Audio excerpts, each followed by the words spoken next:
सात समुद्र की मस करो तो भी गुरु गुण लिखा न जाए। प्रातः स्मरणीय श्री भूषित परमाराध्य संत गुरु महाराज जो जन जन में कन कन में व्याप्त जग उद्धारक जग कल्याणकारक ऐसे सर्वव्यापक गुरुदेव भगवान के पाद पद्मों में बारंबार नमन है।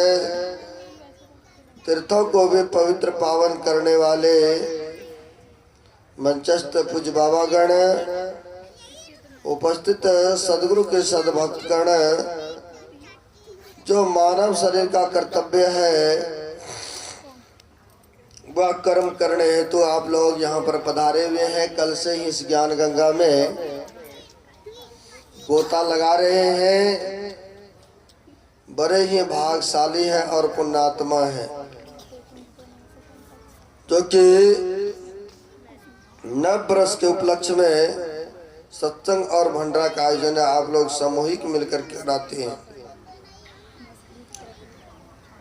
कहा है जब दरबाई दीन दयाल राघव साधु संगत पाइये, जही दरस पर समागम आदिक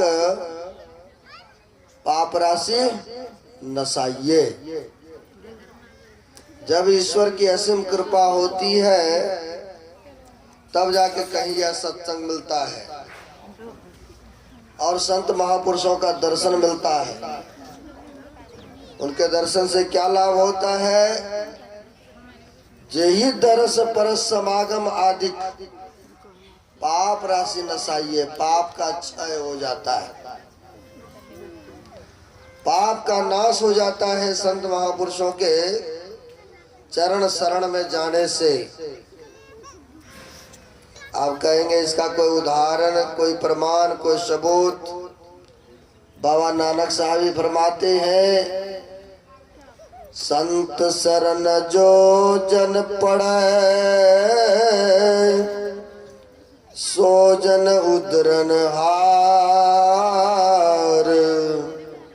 संत के निंदा नानिका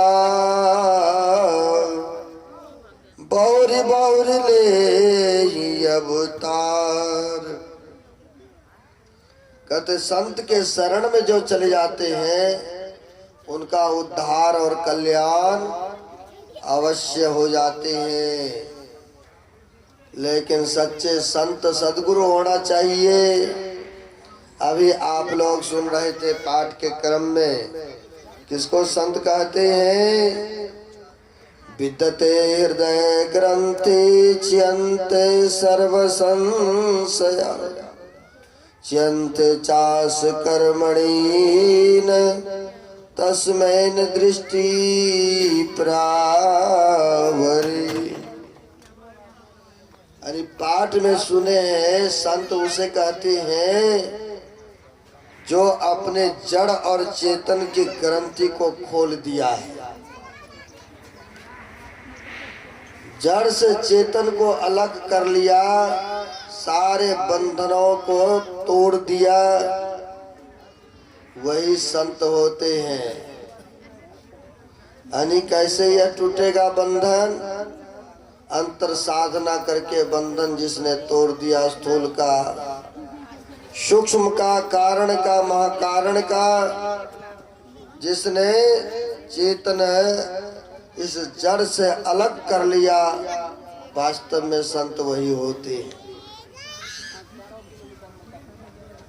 जैसे दूध से घी को अलग कर देते हैं और घी से जो मर्जी मेवा मिष्ठान पूड़ी बनाना चाहते हैं व्यक्ति बना लेते हैं, लेकिन दूध से पूड़ी मेवा मिष्ठान नहीं बन पाएंगे। ठीक उसी प्रकार से ये शरीर में हम लोग हैं, लेकिन जड़ में चेतन मिश्रित है। विशेष साधन के द्वारा यह जड़ से चेतन को अलग कर देते हैं।